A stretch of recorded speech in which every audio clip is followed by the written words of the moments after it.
All right. Good morning. Good morning. It is another Monday here on A Peek Inside SEC Football. We are breaking down the biggest stories of the weekend and previewing the upcoming week's games. Allie Peak, Will Thomas, TJ Pittinger hanging out with you.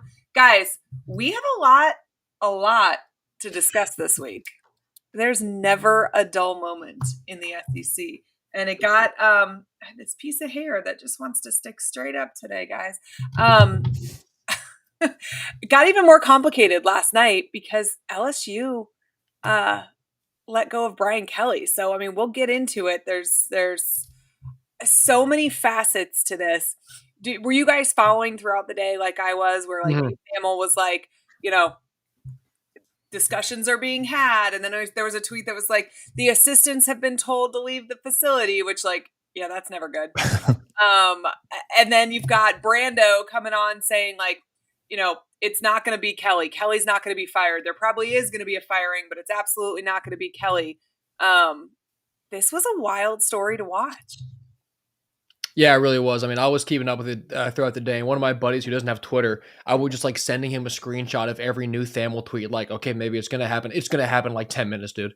But that really was crazy. But Brando, jokes aside, like this clearly was a very toxic situation at LSU because you have former players like literally taking victory laps over Brian Kelly right now that he's fired.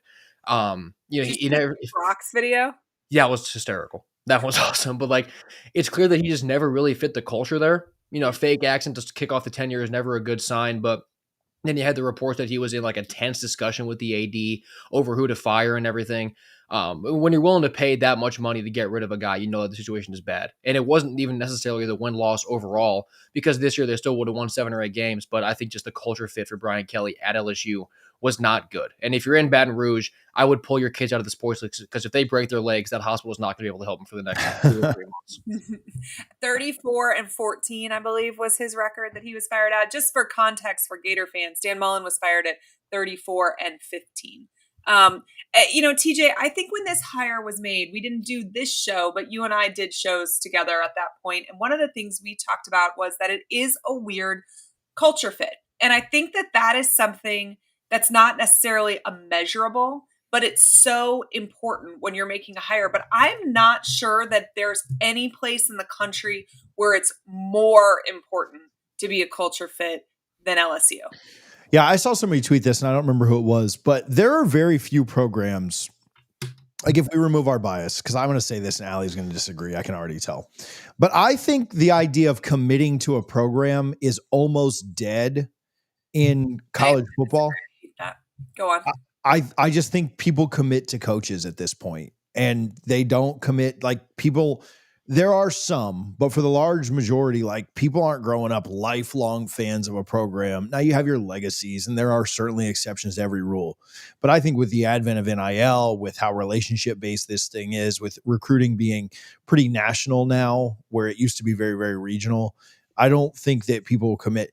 LSU might be the one exception to that, like because they're the only state school there, because of just the geographic advantages that LSU has with that. Like, and so that said, they were still able to get a lot of talent, but LSU like thrives on being genuine and like fitting that culture. Yeah. And a lot of times the kids that do come in do fit their culture because they have grown up lifelong fans from the, from the Bayou or from that state. And so that's not necessarily the case with every other just college in Ohio State. What would you say is the culture of Ohio State versus you can absolutely. There is less of a culture.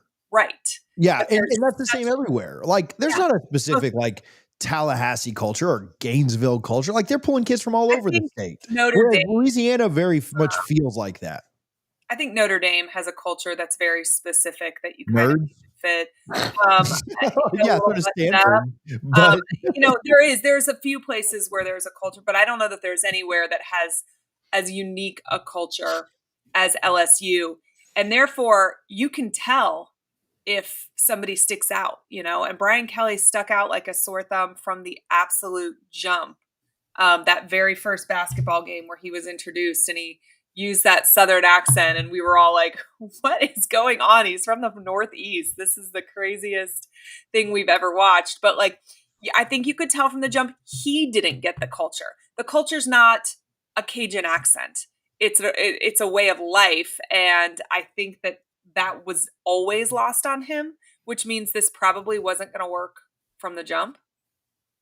I mean, yeah, and I feel like some coaches get in and they're able to kind of assimilate and kind of like buy into the culture. Like I think, even with like the fake accent and stuff that we thought was weird at the beginning and the recruiting videos and just stupid stuff that he did. Recruiting videos are so cringy.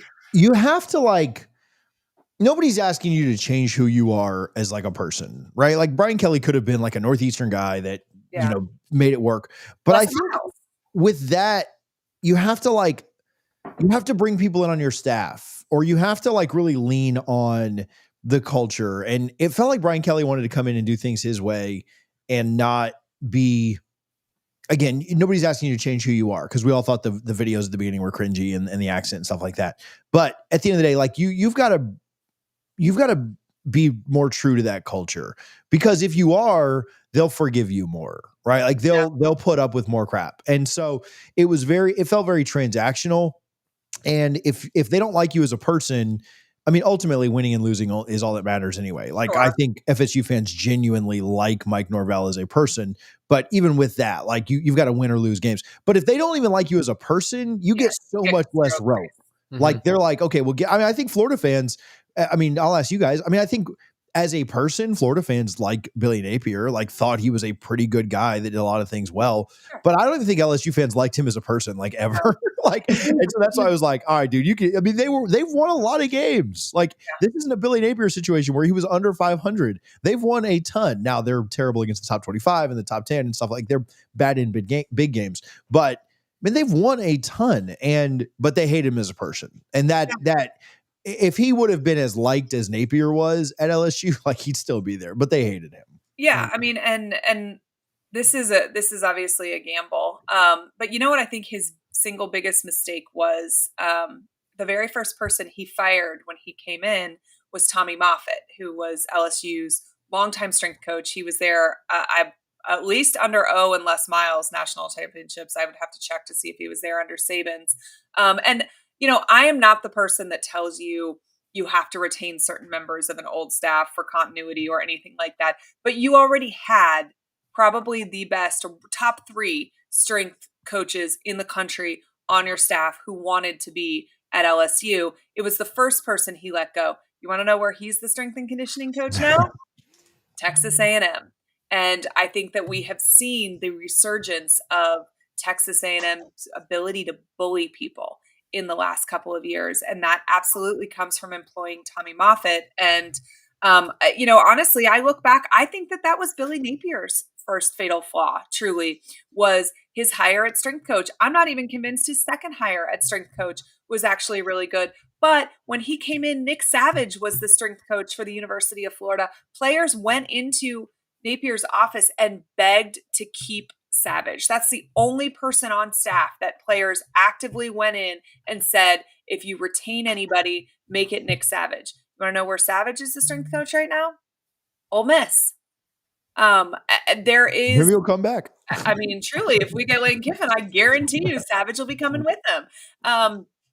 I just think you can look back when tenures don't work out and see some critical errors. And I think the not being a culture fit was an error on the LSU administration's part.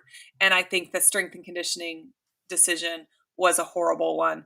But let's talk about the athletic director. So he, between Jimbo Fisher and Brian Kelly, has 2 schools owing $129 million. How does he still have a job? I don't know. I mean, the fact that him and guys like Scott Strickland can still have jobs as ADs, even though you continuously fail to this extremely, it blows my mind. Yeah, that's an absurd amount of buyout money to owe your last 2 hires. I'm not entirely sure where that's all coming from and where the goodwill is coming from with him, but it was funny seeing that whole develop, like with Brian Kelly and that AD, how the conversation was just, can you fire Joe Sloan? And Brian's like, sure. Can I fire these guys? And the AD just says, no, you're fired. Like that seems like it was a pretty interesting dialogue that they had. But I mean, $130 million in buyout money over 2 coaches. I'm not really sure how that happens. I would like to be this bad at my job and still get Dude, it was such, I mean, I go back to it. I know we've kind of moved on to the AD, but like, it just never fit. No. Like your LSU, I mean, we'll talk, okay, and we're going to move on here in a minute to like what's next for LSU, but like, I mean, your LSU, you can literally hire, I mean, I don't want to say anyone, but like, Most people. how many people can okay, maybe this is moving on, but like, how many people are untouchable for LSU right now? Like, just think about that. Like, Kirby is untouchable, I think. I think Sark is untouchable. I know we'll talk about him in a few minutes. I think Ryan Day. Yeah, Ryan Day is untouchable. Kirby, Sark, and Ryan Day. Probably DeBoer. Not that they would. I don't know if they would want him anyway. But like, I don't know if you could really pull DeBoer. Signetti's probably a no with his buyout.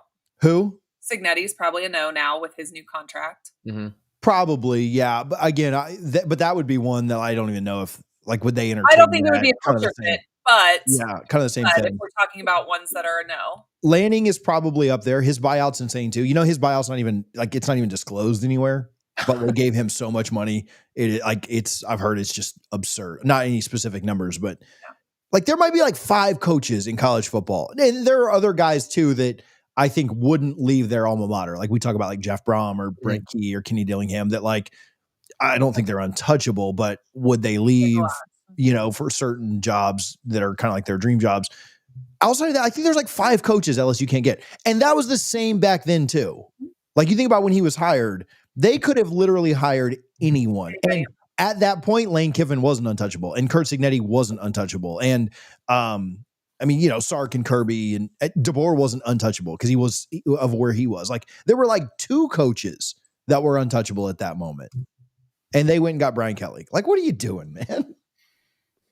Yeah. I mean, that was an interesting, and what was Brian Kelly doing? And I guess that's the kind of, we talk about wanting to fly close to the sun. And that's one of those things he wanted a little bit more leniency on the type of person he could recruit.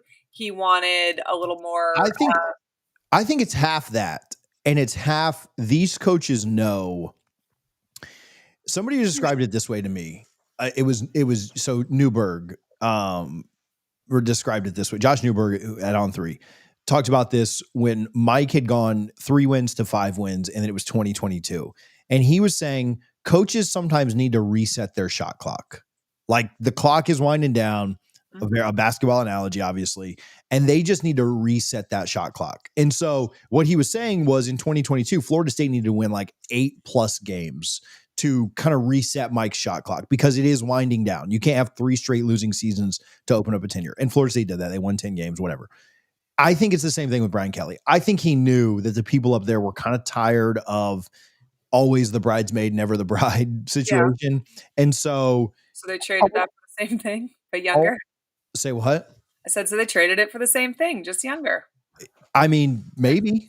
Jeez. But I mean, he also got, you know, I think there's more long-term hope with Freeman than there ever was with BK. But like, I think that he needed a change of scenery. And if you've got an opportunity to coach in the SEC with the money they gave him, you're going to take flying close to the sun, in my opinion, is that so many of these coaches just have the need to prove that they are capable of winning at the highest level. And I do think that for most of them, the highest level is the SEC.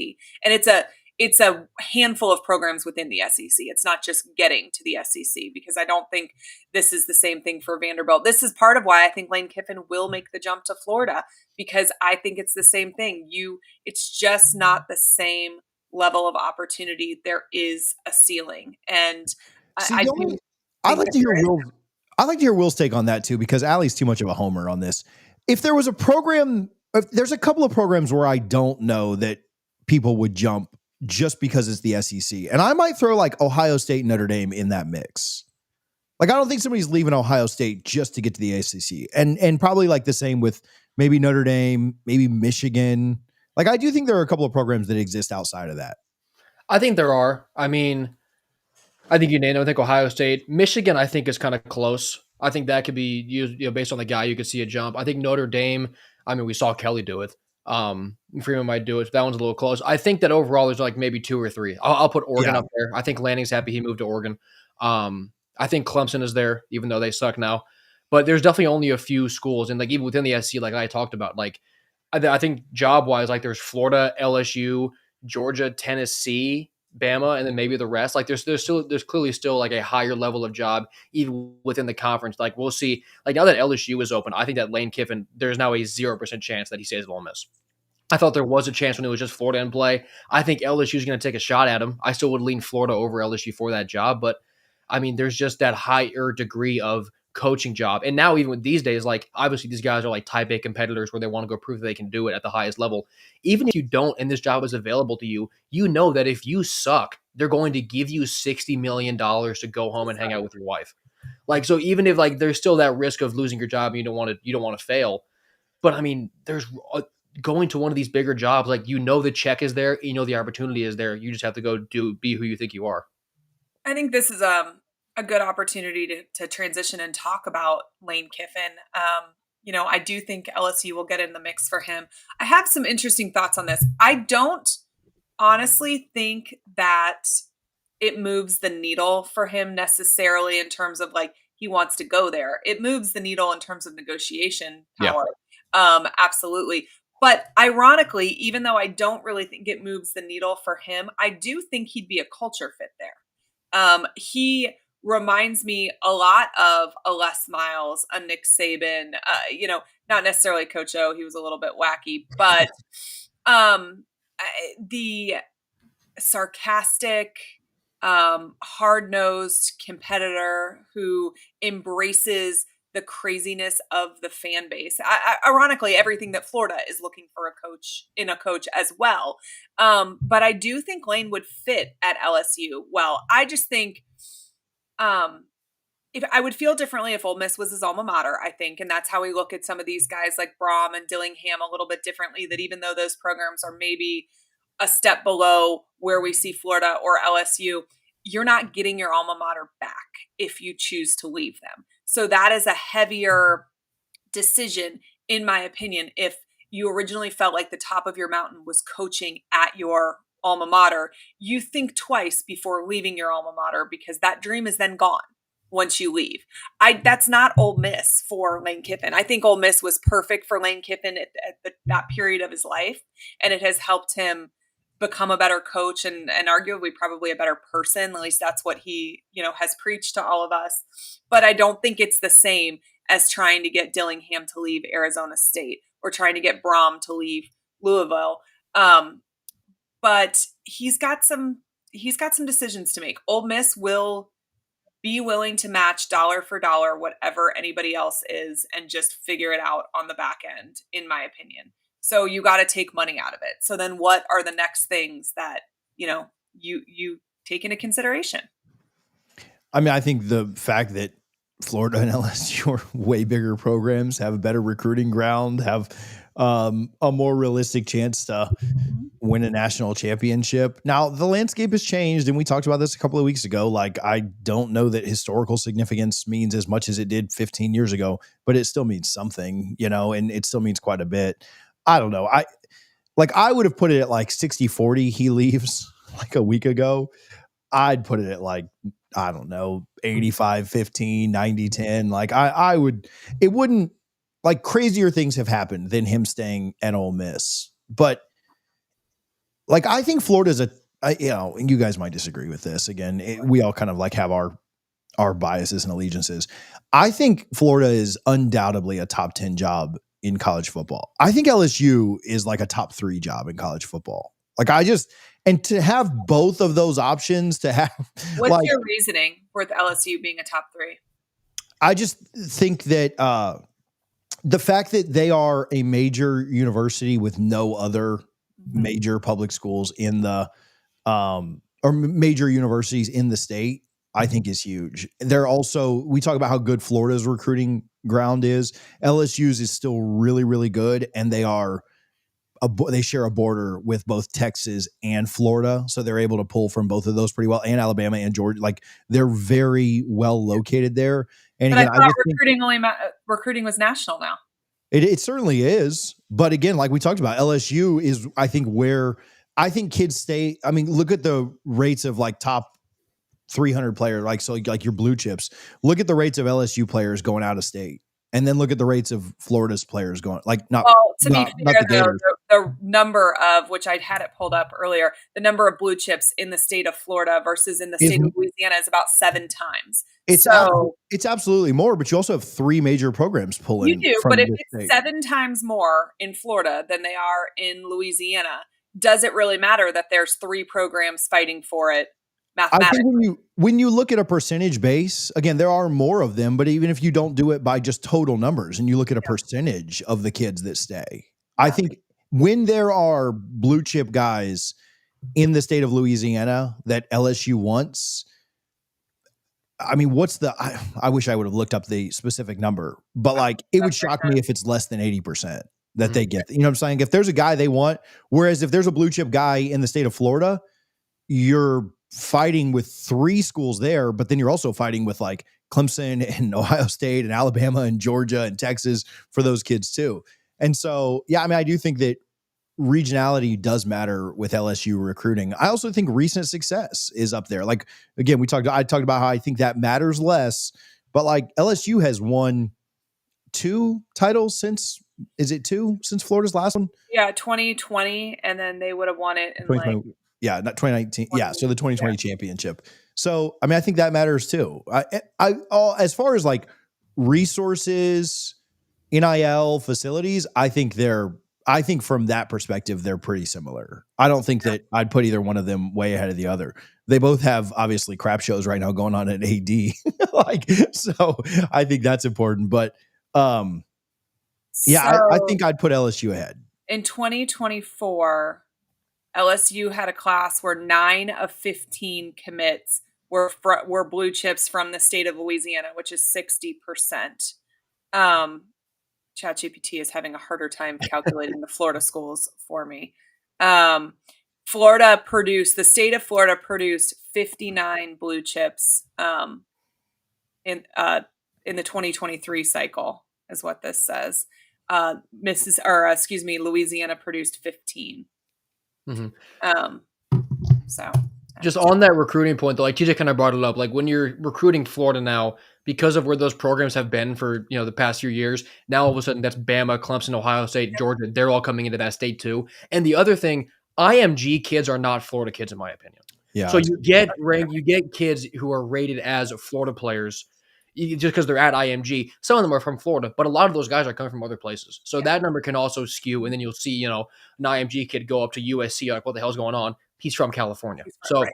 Those numbers can be a little skewed also. From Pennsylvania. Yeah. And just like the competition in Florida, not just from those in-state schools, but from everywhere else, until those big 3 really all come back, that's going to keep happening. And like TJ, like Louisiana, like LSU has an absolute death grip on the best players in Louisiana, it seems. Every now and then one will leave, but I mean, like, we'll see if they can keep this Lamar Brown, that 5-star D tackle who might be going to A&M and like Kelly's fired. But I mean, LSU, I think their death grip on Louisiana talent obviously is better than Florida's and Florida talent because of the scale. But I do lean with TJ, I think, on that point. Do you think LSU will pay? Like, this is what I wonder, and this is completely hypothetical. If the reports of like $13.5 million for Napier are accurate, for Lane at UF are accurate, will LSU beat that? So that's another. Like, will they just reset? Will everybody just keep resetting the market? It's all monopoly money at this point, No, right? it's not theirs either. Yeah, who cares? Well, it's the AD's not paying it. Children in the hospitals. I mean, but that's the other thing. I do think that Florida's athletic department has a higher evaluation than LSU's athletic department does. I need to Google those numbers to double check that. I think Florida could outbid them. I don't know. I think this is all monopoly money, and it just is wild at this point, the numbers we're willing to throw at it. But you have to think, if you're willing to fire Kelly and pay that $50 million mid-season, that you're going to be willing to pay for a new person to come in, right? I mean, what's the point then if you're not going to be willing to replace him with who you perceive as a better name? And who is a better name for LSU? I mean, we know Brian Kelly didn't fit, but it's going to be interesting. Is it? Mhm. I mean, Lane is a better fit than Brian Kelly for sure. Where would they go, Will, if it's not Lane? Like, say he stays at Ole Miss or goes to UF, right? Like either one. Where do they go from there? Because it feels like it's Lane or bust for them.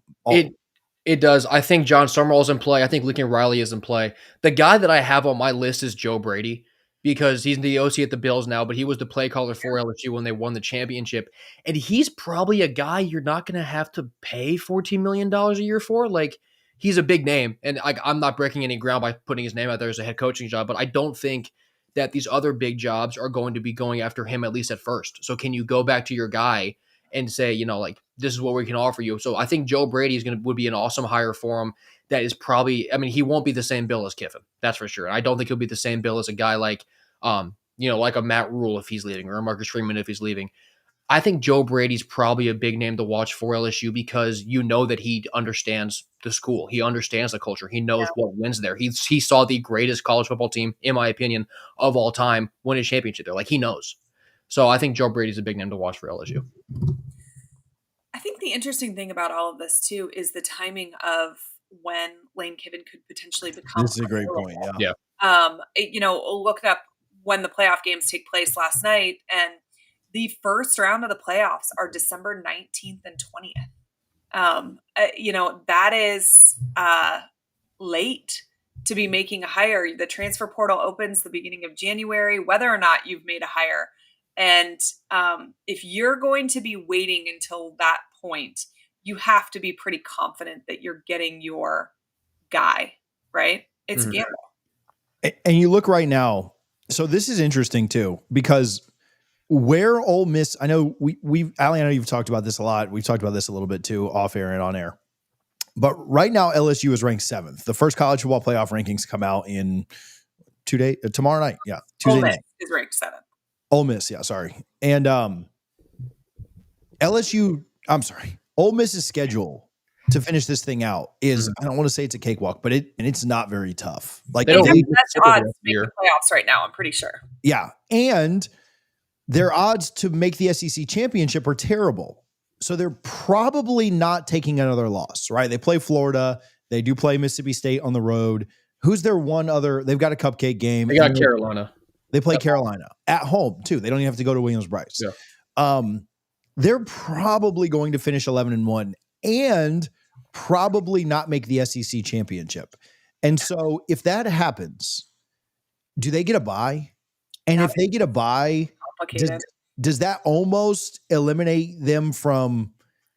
If they get a bye, they're playing December 30th or 31st, right? Right. First and the first, And will somebody wait until? Because first of all, what if they win that game? What if they just win one game and then they're playing on January 10th ish, somewhere in there? It's usually like 10 days between each game. Will LSU or Florida wait for that? Now, I mean, obviously, if you're LSU or Florida, you want them to make it. I mean, you want them to lose like 2 more games, which Florida could have an impact on. But what if they get that bye, or if they don't get that bye and they play, Memphis in the first round? They get matched up with Memphis when the rankings come out on December 3rd or 4th or whatever day, and you kind of know they're gonna win that first game, or they have an 80% chance to win that first game. Obviously, if they were to get matched up with a Miami or something like that, you say, well, they might lose that first game or whatever because it's a relatively good roster. But man, they get matched up. I mean, they're going to be a high seed. If they don't get the bye, I don't see them losing another game. They could get in even with losing another game, in my opinion. But if they don't lose a game, they're probably going to be a really high seed. Mm-hmm. Even if they make the SEC championship, I don't think they would be penalized for it. And so you start to look at where they're at. I feel like if you were LSU or Oklahoma, you really needed them to lose, or I'm sorry, LSU or Florida, you really needed them to lose that Oklahoma game, because football's weird, and they could absolutely lose to Mississippi State. They could absolutely lose to Florida, but let's be honest, neither one of us are picking them to lose either one of those games. At least today, right? Like, Florida wins a couple before then maybe we'll see. But I feel like that is the biggest reason that he might stay at Ole Miss, because he might be playing until 2026. So go ahead. Well, I was just thinking through the whole playoff thing. I'd be surprised if they do get a bye, because I don't see Ohio State and Indiana losing. So then they should be both top 4 seeds if one of them's only lost is the Big Ten championship. And then what you said about the SEC championship loser not being penalized, I think the top 4 seeds could just be the Big Ten and SEC conference Yeah. game, honestly. That's a great point. But then if that's the case, they probably get the 5 seed. Yeah. And so and if they get 5, then they're playing Memphis. then they're theoretically getting a free At game home. anyway. Yeah. So it's not a bye, but you're needing Memphis or USF or somebody to go into Oxford and upset them, and good luck. This is where I've been beating the drum that Florida needs to go ahead, or LSU, and hire a GM. If you could put somebody in place who can, because all you got to do is stop your roster bleeding. Like, I do think that for the most part, this recruiting class is probably decently shot. I bet Florida hangs on to Will Griffin. He's a Gator for life. He wanted to be in this class no matter what. So you keep your quarterback. There's probably a couple other guys, same thing, committed to the logo as opposed to committed to Coach Napier. And you could have a GM say, hey, be patient. But I would maybe look to go that route. But let's say you do go that route. Then it becomes the absolute worst kept secret in college football. If it's January 1 and Florida hasn't announced that they're hiring a head coach, or LSU hasn't announced that they're hiring a head coach, they have hired a GM. What does that do psychologically to Ole Miss? And is Lane willing to do that to his current team? Yeah. I mean, it's hard. I mean, there were some, I kind of texted my dad as a joke, but like there were some plays in the Oklahoma game where I was like, what the hell is Lane thinking? Like, is his mind somewhere else? Like, I made that joke. It's not the same thing. Yeah, when he had Austin Simmons in the game, I was like, what are you doing, dude? So it was kind of a joke, but I mean, it's real, right? Like the distractions are real. Lane decided to talk to his team about it because he acknowledged those distractions. So I think the team right now is fine. Just sign the damn extension. We make this big deal about how Lane Kiffin had a meeting with his team and he told them, this comes with success. This is, you just block out the outside noise. You want to know how you block out the outside noise? Sign it. Sign the extension. This all goes away. There is no outside distractions, but he is not choosing to do that at the moment, which means he's absolutely at least entertaining this. Mm-hmm. We got a question, and this is more on the LSU side. Will, I want to get your thoughts. I don't love this, but this is a good question from Anthony. Thoughts on LSU hiring Shannon Dawson from Miami as their next coach, knows how to recruit the state of Louisiana from the area. I do think that culture fit would be a pretty good match. I also think that they would like him offensively, who he's done pretty good things back-to-back years with, Ward and Beck now. And their offense is pretty good, although it took a dump against Louisville. The only problem I would have is I feel like they're going to want to go bigger than that and not go the coordinator route. Not that the coordinator thing can't work. Kirby was a coordinator. Like, I get it, but that would be my only thought, that I think they want to go bigger splash than that. Yeah, you just said exactly what I was thinking when you asked the question. I think it's a good fit on paper. And I do think that if you hired him, it wouldn't be a nightmare, but the fans would treat it as a nightmare. They probably do want more of a splash, or, someone familiar like Brady, or like a Lincoln Riley, something like that. So I do think that, I think you know it, TJ. I think it's not a bad hire at all, but LSU will probably have the pressure and just the desire to go get, a 5-star name.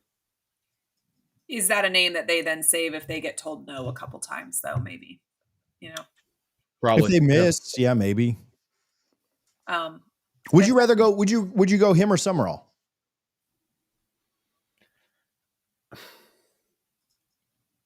I would probably go Summerall, just for the head coaching experience. Like, we're seeing him build up a program right now. I'd probably go Summerall, but it's close. I'd probably go head coaching experience too. Yeah. But again, anything at the group of 5 is a risk to me. Yeah. We've learned that the hard way. Yeah, we know, TJ. Yeah. Oh, I'm right there with you. With so, the interesting part about this is, so we're going into week 10. We've had a lot of coaching changes already, but we're probably not done even within the SEC. Mark Stoops is a name that we keep hearing is on the hot seat. Is that something Kentucky is considering? And also, can we talk about the bullet that Texas A&M dodged by not getting him a couple years ago and going with Elko instead? Shout out to their fans. I mean, yeah, I thought that Kentucky was going to open up this year. I thought Stoops was kind of just done. And it seems like that's what's going to happen. And I mean, I think I talked about this with you already before, Allie, but like Kentucky's not a bad job for a coach. You get SEC Oh, resources and SEC I thought he was salary. going to be here forever. Yeah, and you only have to win 7 games a year to keep Kentucky fans happy, but you get all those resources of, I mean, not the same as the bigger schools, but you're at an SEC place as a head coach. Like it's not a bad spot at all to have to barely make a bowl game to get a statue built. Right. Does it feel like Kentucky's more of a stepping stone job though? Like you're not going to go win there, but if you were Manny Diaz and you were trying to take the next step in your career, not that that's a job I'm linking at all, or Summerall. Right. Like if you're Summerall and you don't get the LSU or the Florida job or Florida State, some of these other big ones that are open, you go to Kentucky, and if you can build a little, like Stoops missed his window, and again maybe it's A&M's fans' fault, but like he missed his window of like he was really good for a while and then could have left, but didn't. Mm-hmm. And like you've got to be able to time that better. Kind of strike when the iron is hot, and that ship has sailed. The big problem with him, that I saw, like his buyout is I think $38 million. Like, okay, so like, it's so funny to me how different buyouts are structured. A&M still paying Jimbo. Like his was not like an immediate upfront thing. It is all guaranteed with no offset language, meaning that if he got another job, they'd still owe him the money. Napier's buyout was $20 million, half upfront, 30 days in, and then the rest of it over the rest of his contract. Again, no offset language, meaning if he took another job, correct. Norvell's no money upfront. Like he can, they don't owe him a dime other than just his monthly installments of what they're paying him. Mark Stoops, so just all those other ones to give some context. Mark Stoops owed the entire thing within 60 days. Like absurdly high. Is he actually that serious about football? Is there even that much money in Kentucky? We're about to find out, I guess. I don't know. That's super interesting. And does that make him, I would never work another day in my life. Perfect. Give me the check. I'll see ya in Bermuda. And just speaking of coaches, like, I don't know what his contract is. I think Shane Beamer is out of time. I mean, I have a whole rant planned for my own page about how he lost a Bama game with just pure coaching malpractice. But I mean, people are losing patience with him. And I think there's a world that he just goes home to Virginia Tech. So I think Beamer could open up, and then there's some other jobs. Like I think Auburn opens up. I think Missouri opens up because Drinkwitz moves. I think Ole Miss opens up because Lane moves. There's going to be some crazy dominoes. Yeah, it's going to be absurd. Do you think they get rid of him, Will? Stoops or Beamer? Stoops. Stoops, I think so, yeah. I just think he's out of time. I'd be pretty surprised if they keep him too. So interesting. And, so we think the Auburn job may come available. We think the Kentucky job may come available. The Florida job is available. The LSU job is available. Does the Ole Miss job or Missouri come available because of dominoes that fall? Does South Carolina? But here's one that I didn't think we were going to be discussing after this weekend, but here we are. Texas. Will Texas become available? There was a report out saying that Sark's people had reached out to the NFL and said that he does have interest in any upcoming NFL head coaching openings. And then, of course, Jimmy Sexton releases a statement saying that's absolutely not true. They didn't reach out to anybody. I want to know where you guys are at. I am of the mindset that was leaked on purpose, that this reporter did not make this up, that is absolutely the case. And I think Sark could make the jump to the NFL. I think the Texas fans, he's wearing thin on them too, with their incredible standards. That doesn't mean that they're going to fire him by any means, but I do think there's not a whole lot of love lost there right now. Yeah, I agree. I mean, I think you're totally right about that being leaked on purpose, because whether it's just to kind of just sort of push the agenda a little bit more, or if it's just Jimmy Sexton doing what he does and just getting his guy $1 million more a year, I mean, his monopoly on the coaching realm is unbelievable. But I mean, I do think you're right with that Sarkisian thing. Is Texas fans are not thrilled with how this year has gone, and his play calling issues. He sounded like Napier a little bit with the play calling quotes about why he's keeping the job. We've seen how that played out. So yeah, I mean, I'd still probably lean, if I was going back and forth in my head, that he is still there next year. but there's definitely a possibility that he moves on, and that would just make this whole thing such a crapshoot. I think, man, just with the way Texas season is going too, and like how big of a jump do you think Arch makes in the offseason? Maybe huge. Yeah. Like we've seen, going from year 3 to year 4. I mean, he has looked better. At times he's also just looked like crap at times, but like how much is patience wearing thin there? Does the NFL want him? I don't know. That was my first thought, actually, when I saw that. What's he done to make the NFL like, yeah, that's our guy, Because it's such a different game. You can be an elite college coach, Saban, Spurrier, and like go to the NFL and flame out. Like, Urban, which again, maybe he was just kind of past his point at that time. But like, that's my biggest question. Does the NFL really want him? Well, is this his way of testing that though? And if you see after the game, Sark put out a statement that basically said like, I can't believe everybody's believing a single report that, my people had to do something they've never done, and put out a statement. You know what he didn't say in that entire like rambling? It's false. Right. Literally, if you read it, it does not ever say in that entire statement that Sark put out. Now, it does say it's patently false in the statement that Jimmy Sexton put out. But Sark never once actually says it's wrong. He just says he can't believe the national media is relying on just one source and believing this one person.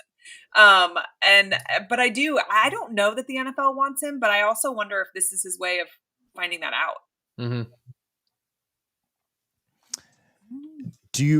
Final thought here, do you think I think he's coaching Texas in 2026.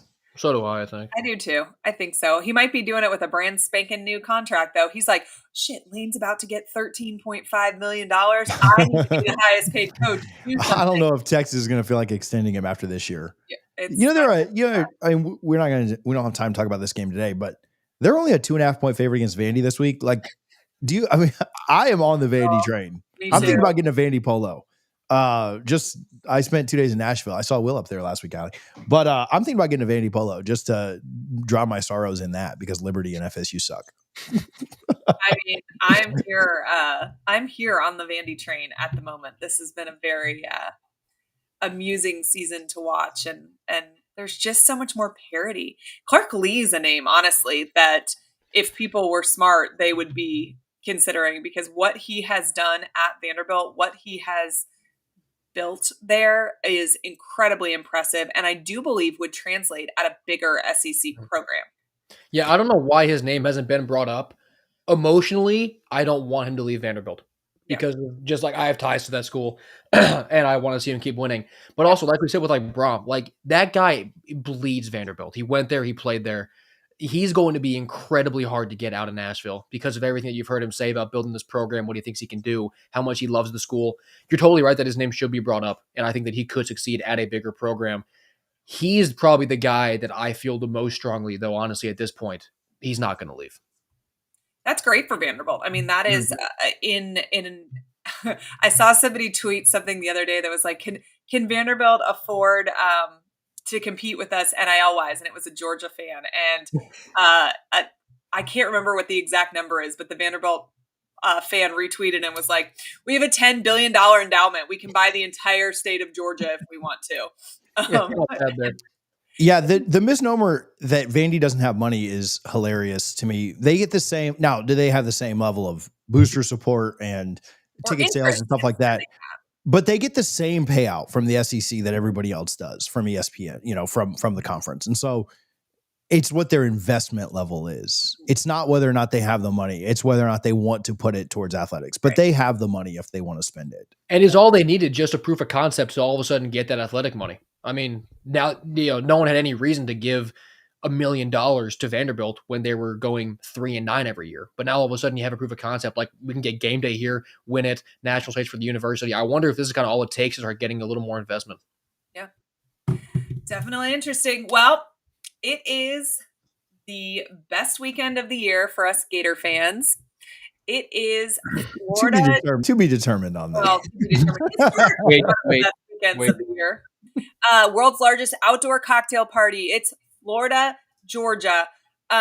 This is a game that I was really not looking forward to 3 weeks ago. I'm not sitting here saying I think Florida is going to win, but I am sitting here saying I am a heck of a lot more excited about it today than I was just 3 weeks ago. Do you think, Will, Florida's had a bye, moved on from Napier. Billy Gonzalez is at the helm now. He's said he's made some changes. I'm interested to see what his press conference says today, too, and how he talks about practice. But do you think that there's a possibility for Florida to be competitive in this one? I think there definitely is. I mean, we've seen teams fire their coaches this year and then just come out and play unbelievable. UCLA went on and beat Penn State. Granted, they suck now, but I don't think that team is as bad as they're playing. I think they're just broken. But I mean, I do think having a new Billy in charge of the team is good. Wide receiver coach, now the head coach, and Ryan O'Hara, the quarterback coach, is the new play caller. Where I'm at with those changes is that I know for sure it can't be worse. And we know the talent profile of this offense. So if the play calling is better, the players are going to be up for this game. They're playing Georgia. Like, I think that we're going to get a very good effort. And just X's and O's wise, there are holes in Georgia's defense that Florida could exploit. Georgia's 12th in the SEC in pass defense, and they really don't generate any pressure. So you got Lagway, who's now off a bye, gets some more time to rest. You have those receivers. I don't know if Renell Brown is playing. I think he's probably just questionable. I don't have nothing on him from the Mississippi State injury. But I mean, regardless, there's so much talent in that Florida offense where I think they can move the ball a decent bit against a Georgia secondary that has looked kind of weak. And with 2 weeks to prepare, sort of a new juice maybe with the new Billy coaching the team, I think there's a real shot that Florida plays a good game. TJ, what do you think? I think I do agree that Florida has a pretty good chance here. I don't, Georgia is still Georgia. And though I heard you talking about this last night, though they're not maybe the Georgia that we have seen in the past, they are, I mean, you've seen the meme, like if you come at the king, you can't miss. Mm-hmm. Like that is what Georgia is. And Tennessee almost did it. And Ole Miss almost did it. Right. And that, when I look at this matchup, I think this will be a good game for maybe 3 quarters. And then I just think that at the end of the day, Georgia's talent and their ability to string together more complete performances is certainly why I would lean them here. Florida needs in this game to make this, to me, pretty, like Georgia's offense has been really impressive. And I know that Ole Miss's defense is not great. In Tennessee, they were able to kind of go up and down the field on them the last 3 quarters too. But to me, Florida needs to very much make this a rock fight. And they need to be able to run the ball effectively, which I think they can do. But when you play Georgia, it almost always feels like if you don't take them out early, they always find a way to come back. We've talked about Kirby with second half adjustments. We've talked about the fact that Georgia can be down 17 at the half, and they're just like, don't care. We'll just keep doing our thing. Yeah. And they always find a way to come back. And it's got to just infuriate other fans. Sure. What it took for Bama to beat them was Ty Simpson playing a great game. Can Lagway replicate that? Like, even though he has looked better, there are still moments that you're like, all right, bud, can't do that. And so that I think that Florida will be very competitive here. I just don't know that I have a lot of confidence that they can knock off Georgia, who, I mean, again, has the second best odds to win the conference at this point. I'm so interested to see what changes, if any, are made now that Coach Napier is gone. And I kind of want both y'all's takes on this. So I've watched every one of Billy Gonzalez's press conferences that he's had since becoming head coach. And there's a couple of things in it that he said that feel, to me anyway, almost like shots at Napier. They asked him, are you going to call plays? This is before he said who was going to be calling plays. And he said, no, as the head coach of this team, I really feel like I need to kind of take an overall CEO approach. I'm in charge of kind of everything. So I think it would be too much to be the person that's calling plays. Right. So I found that interesting because that's obviously in direct contradiction to what Coach Napier thought was best for this team. Napier even said the week he was fired something like, if I thought it was in the best interest of the team for somebody else to be calling plays, that's what I would have done. We're going to find out if, pretty quickly. And then, O'Hara is who is calling plays, and Gonzalez was asked, will he be in the booth or on the field? And he said, I feel like he needs to be in the booth because it gives him a better vantage point. I always like the play caller in the booth. which I also find interesting because obviously that is not where Coach Napier spent his time calling plays. And then the other thing is they asked him, what are you going to do? Is there anything we're going to see that's different? And he said, well, I really believe in spreading the ball around to all of our talent. Now, they didn't say, what are you going to do that's the same? And then he gave that answer. They said, what are you going to do that's different? And then he gave that answer, which, brings me to the conclusion that he does not think that we did a good job spreading it around to our playmakers prior to.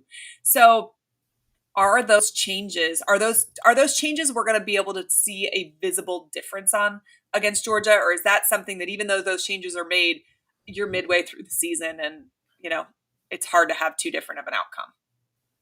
I think we could, just because, excuse me. Georgia's defense, it's just fine. So they're not great in the secondary. So if you make an effort to spread the ball to a guy like Dallas Wilson, to Vernell Brown, to your other receivers, I think you'll be able to see it in this game. It's not like you're playing against some lockdown secondary who doesn't give up passing yards, right? This defense can't get got. So I do think that we'll see that happen if that is in fact the emphasis, because you give the ball, set it up, all of a sudden you get a one-on-one with Dallas Wilson, who's effectively just Megatron 2.0. I think you could see it happen. TJ? Yeah, I mean, the opportunities are there. You just kind of wonder how sharp Lagway is.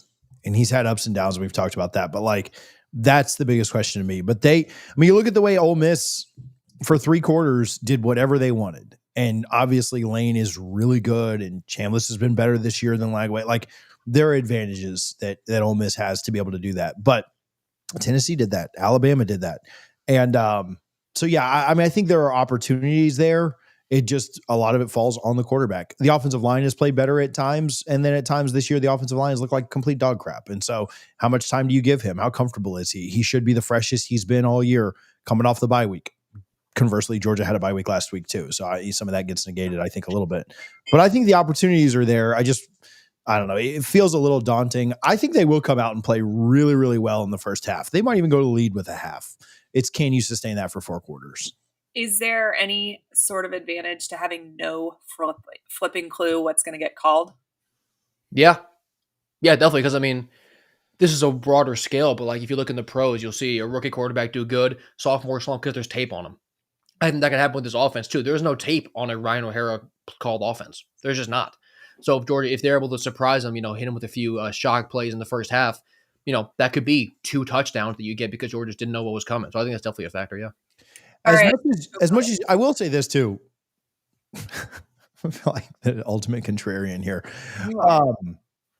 I would never say that I would root for Florida, but I would root for chaos. And so I would not even be really upset if, at this point, Florida fans feel like the season's lost anyway. So who cares? It's not like, oh man, Florida won.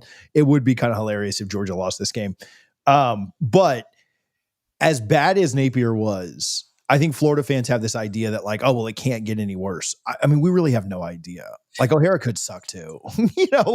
Napier could have been not the right decision to be the play caller, but still better than the guy that comes in. And so I think there's this thought that it can't get any worse than Napier.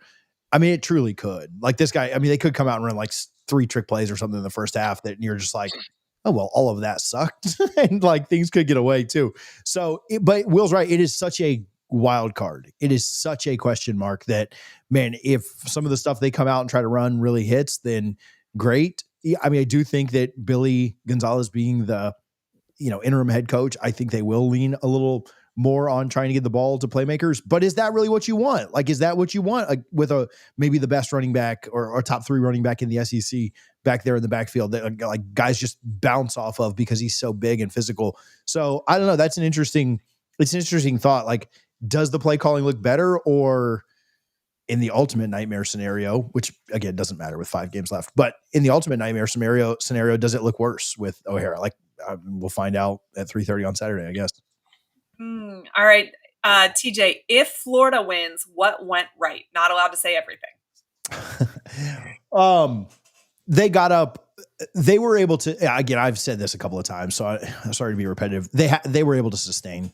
I think they will start well. I think they'll play inspired. I think they'll want to prove that they're not as bad as they've been all year. And I think they'll get up for this game.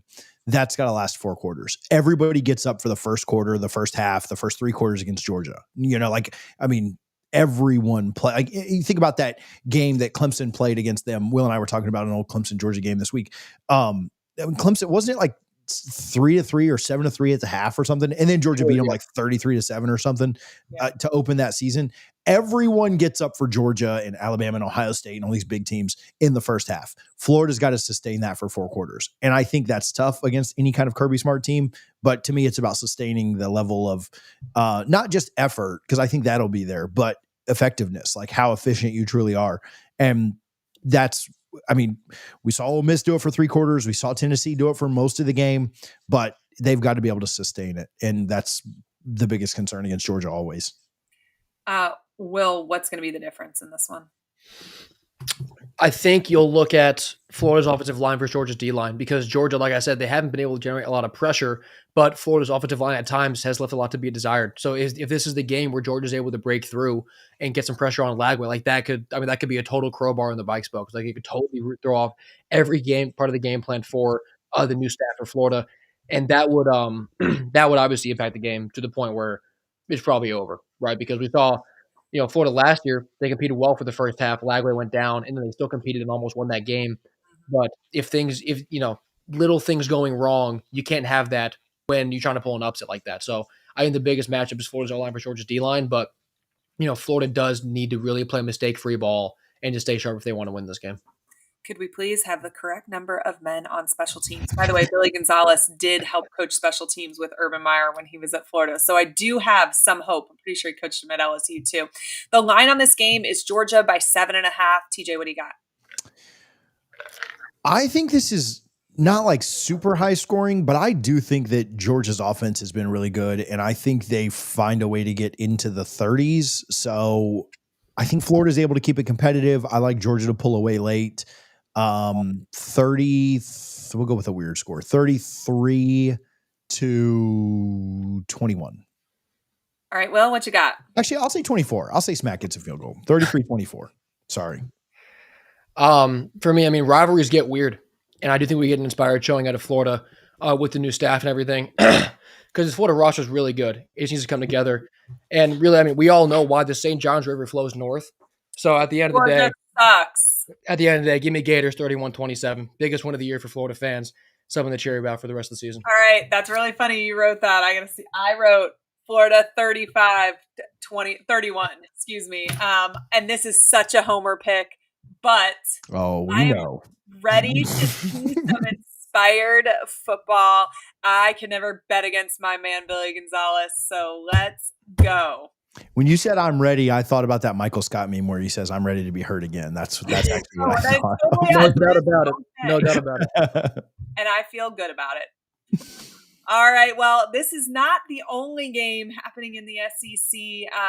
Tennessee, Oklahoma is also this weekend. This game is in Knoxville at night. I feel like we've almost forgotten a little bit about Tennessee, but they're not a bad team. And Oklahoma, obviously coming off that loss to Ole Miss, this has a chance to get weird too. Definitely. And we get Knoxville at night, and the line, it opened at 3.5. I don't know if it's up now. That's a weird line to me because Oklahoma's offense, man. Go ahead, TJ. Give me a second. You're good. I was going to say, take a shot of whiskey and you'll be fine.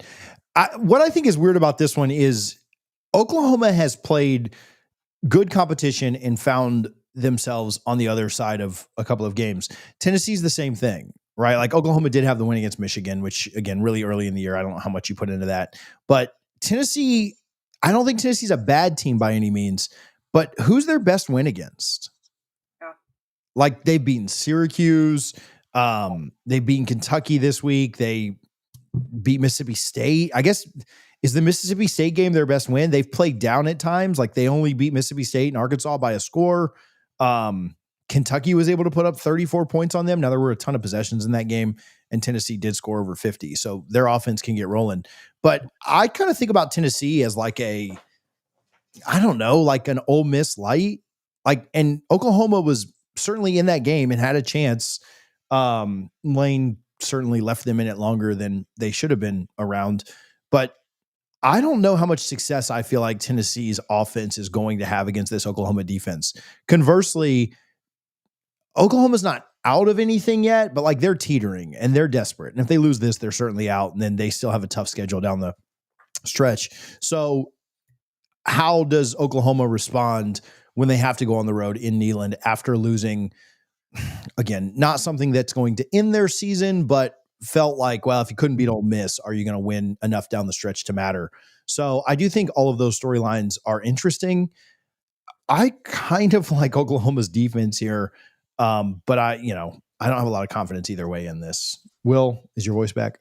Yeah, I'm breathing again. Yeah.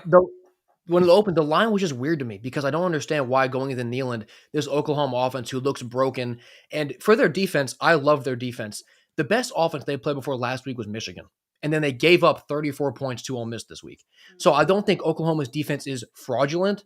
I'm also not sure it's the best unit in the SEC like we've seen so far. Because going up against Tennessee, I mean, Aguilar just threw for 396 yards against Kentucky. Like, this is not the offense that you want to go against if your defense is looking for a bounce back, especially on the road.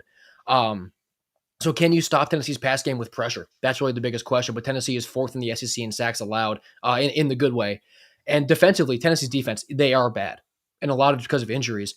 But can Oklahoma's offense even exploit that? Because we saw Mateer miss some throws, make some bad decisions late in that game against Ole Miss on open guys. I do think a guy like Deion Burks, Isaiah Satania, they'll be able to separate and get open. But can Mateer hit him? And can he stay upright? Because Tennessee's great at forcing sacks. And this game's just weird to me. I think both teams really do sort of balance out each other's strengths. It's going to be a good one. It's going to be a really good game. It's confusing to me. It's very confusing.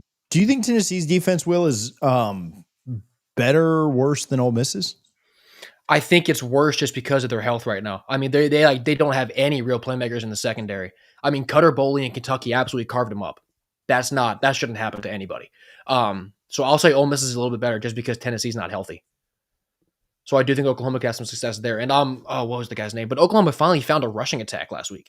That's what they've been missing. So I think opening that up to maybe help Mateer with a little more time. Like, they had the big runs. What was his name? I have it in my notes. Xavier Robinson. He had a great game on the ground. So if they're able to keep doing that, then all of a sudden you get an even more advantageous passing game because you got 7 guys in the box, even less safeties in there to help cover Burks and Satania. So I think Oklahoma will be able to score in this game. They should be able to, at least. My question is this offense really broken, or have they just still been coming back from Mateer missing some time and having a brace on his thumb? I think Mateer's who's broken. I mean, watching that game against Ole Miss, he was so slow to get up so many times, and there was a little limp at times. Like, I don't think that it's just the hand. I think that there's several other, boo-boos going on. I also just wonder how long Oklahoma's defense can continue to go out there and win you games against an offense that is pretty efficient. And we talk about like Lane being really good, and he was really good last week at times, certainly early in the game. He was good at scheming things up, and Heupel's the same way. And I do like the storyline of Heupel against Oklahoma, like all that's fun. But like, I thought Lane very much, even with the mistakes, outcoached Venables in that defense. Yeah. And I think that coaching matchup, I mean, it might favor Heupel again this week. Yeah. Is he able to do enough? Now, I think Oklahoma will play inspired. I think they know that their season's on the line, and if they drop this one, does it kind of tailspin out of control? And is BV somebody we're talking about at the end of the year? Because the expectations there are pretty insane too. I don't know. The coaching matchup is interesting to me. Well, if Oklahoma wins, it's because of what? John Mateer was accurate. Like I said, I mean, the passing game is really where you can get Tennessee. And if he's able to make quick decisions, we know that Burks and Satania are absolutely lethal in open space. And Xavier Robinson, important to get the rushing attack. But I think that running, it'll be there to an extent, but they don't even really want to run the ball anyways. So I think that the passing game is the biggest one. I also want to see them stop running Mateer into nose tackles. They had quarterback draws last week where there was never a chance he even got to line of scrimmage. They're just getting their quarterback landed on by 300 pounds for almost no reason. I want to see that stop. Mateer in the running game should be utilized, not the way that it was last week. So I want to see them keep Mateer up, keep him healthy, because like I said, he is definitely very banged up, and I want to see their passing game really be accurate and consistent.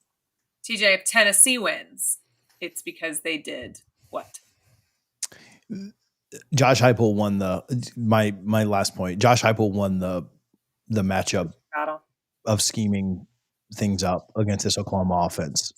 Or Oklahoma defense. I think this is so the over-under is like 56, I think. I think the race to about 30, and I don't have enough confidence in Oklahoma's offense to put up 30 points. So if you can get close to that number or just above it, Ole Miss did this week. If you can put 30 up on this Oklahoma defense, which I do think is really good, then I have a tough time seeing Oklahoma match that offensively. Mateer even on that last drive, like on the fourth down, or maybe it was a third down play, I don't know. But like he had a guy cutting towards the first down marker and, I think it was on went for the highlight play, like went for it all with plenty of time left. And so he doesn't seem like he's seeing it super well right now. I don't think their offense can put up more than 30 on the road in Knoxville. So yeah, Heupel's able to scheme them up to 30, 31, 34 points, and that's how they win. All right, give me your score prediction, Will. It's a tough one because both teams have 2 losses, right? So this is kind of a desperation for both teams to make the playoff.